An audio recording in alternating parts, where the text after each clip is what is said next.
Hey everyone, welcome back to my channel. Class 10th maths की exercise 5.3 का part 6 है ये, और जो 1 to 16 क्वेश्चंस है वो पार्ट 1 to पार्ट 5 में कवर हो चुके हैं। स्टार्ट करने से पहले मैं आपको एक बार रिमाइंड करा देती हूँ कि इसमें एक्सरसाइज में हमें 3 फॉर्मूलाज की नीड होती है। एक कौन सी होती है, ए एन की, और 2 एस एन के फॉर्मूलाज की। ठीक है, ए एन या एस एन क्या निकालना है वो हमें पता करना पड़ता है। एस मीन्स सम, और ए एन जनरल टर्म होती है, like second term, third term. ठीक है, तो चलिए स्टार्ट करते हैं। Question number 17, in a school students thought of planting trees. School में स्टूडेंट्स ने क्या सोचा, ट्रीज प्लांट करने का। In and around the school to reduce air pollution, it was decided that the number of trees that each section of class will plant. पहली बात तो उन्होंने क्या डिसाइड किया है कि ट्रीज प्लांट करने हैं। अब कितने ट्रीज प्लांट करने हैं वो बता रहे हैं कि कैसे कैसे करेंगे। Each section of class, her class का जितने भी सेक्शन है, एक सेक्शन जो होगा वो जो क्या करेंगे, will be the same as the class in which they are studying. जैसे A section of class 1, first class जो होगी ना, उसका एक सेक्शन कितने जो प्लांट जो है उगाएगा, कितने ट्रीज प्लांट करेगा, 1।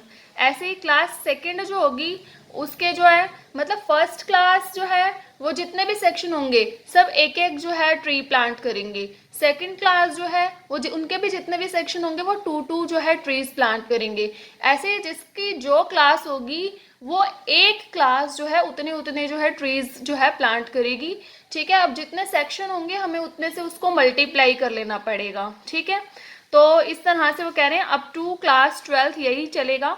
There are 3 sections of each class, हर सेक्शन के हर क्लास के 3 सेक्शंस हैं। How many trees will be planted by the students, कितने ट्रीज जो है प्लांट किए जाएंगे, मीन्स टोटल।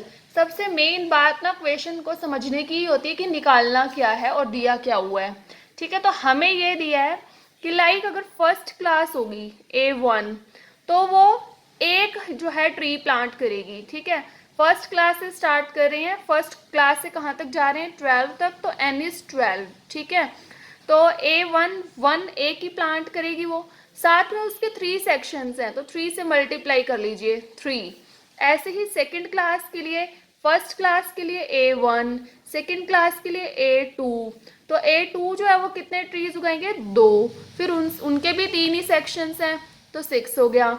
इसी तरह से थर्ड क्लास के लिए A3 होगा और वो कितने प्लांट उगाएंगे, 3। ऐसे 1 2 3 सो ऑन चलता जाएगा, जितना मर्जी निकाल लो। और इधर 3 ही रहेगा क्योंकि हर क्लास के 3 सेक्शंस हैं।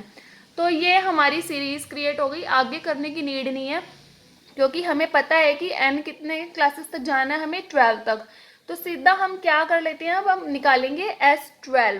S12 क्यों, क्योंकि टोटल जो है ट्रीज निकालने हैं कितने हो जाएंगे, तो टोटल के लिए हम S का यूज करते हैं। तो S का फॉर्मूले हमारे पास 2 होते हैं, n/2 2a + n-1 into D and n/2 a + an। तो हमें यहाँ पर ये वाला लगाना जो है ज़्यादा बेनिफिशियल रहेगा, ज़्यादा इजी रहेगा, तो हम इसे अप्लाई कर लेते हैं। ठीक है, तो n कितना है यहाँ पर, 12, 12/2 2a कितना है, 3 प्लस n-1 12 - 1 d, इन दोनों का डिफरेंस या इन दोनों का डिफरेंस किसी का भी निकाल लीजिए तो वो 3 ही आएगा, कॉमन डिफरेंस 3।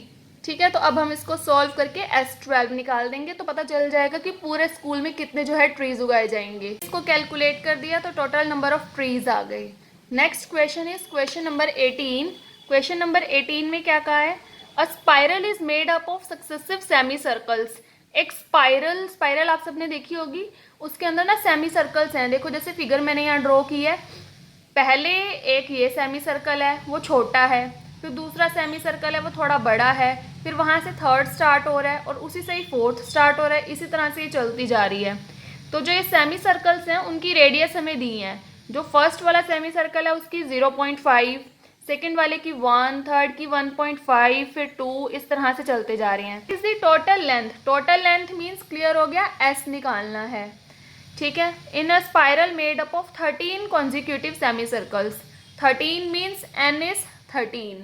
तो अब क्या पता करना रह गया आपको, A एंड D, क्योंकि आपका फॉर्मूला यही लगाना ही सही रहता है। जब आपके पास कुछ एक्स्ट्रा इन्फॉर्मेशन ना हो। तो n है, हमें s निकालना है, ये पता लग गया, a और d चाहिए। अब जो फर्स्ट सर्कल है उसकी रेडियस 0.5 है, तो जो आपको पहले तो ये बात समझनी है कि डायरेक्ट इसी को ही a1 a2 नहीं ले लेना। क्यों? क्योंकि हमारा जो एक सेमी सर्कल बन रहा है, जो स्पाइरल बन रही है, उसमें ना उनकी क्या टोटल, एक यहाँ से भी आप हिंट ले सकते हो, लेंथ की जब बात करती हैं, लेंथ ऑफ सर्कल, तो वहाँ पर हमें सरकमफ्रेंस फाइंड आउट करनी होती है। तो a1 कैसे निकलेगा? और आप यहाँ से भी देखिए पाई भी क्वेश्चन के अंदर दी हुई है, इसका मतलब कुछ ना कुछ तो इस तरह का यूज होना ही है, ठीक है।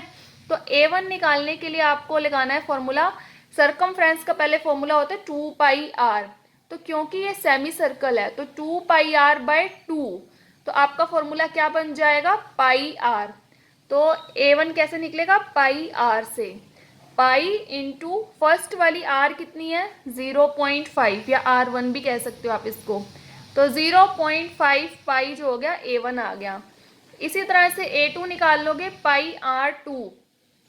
ये r2 है, इसको पाई r स्क्वायर से कंफ्यूज मत होना, क्योंकि ये एरिया होता है, मैंने नीचे 2 लगाया है, ठीक है। तो पाई r2 कितनी है? 1। अब पाई की वैल्यू हम एंड में ही पुट कर लेंगे, तो ये आ गया पाई।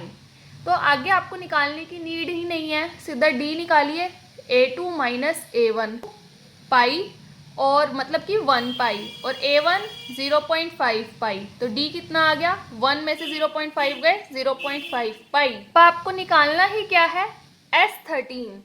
S13 के लिए formula n/2, 13/2, 2a, a is 0.5 pi, plus n-1, 13-1 into d, 2 into 0.5, 1 पाई, 6 पाई, 7 पाई। अब हम एंड में पाई की वैल्यू को डाल देते हैं, दैट इज 22/7 क्वेश्चन में दी थी। तो आपको इसको सॉल्व करके आंसर निकाल देना है।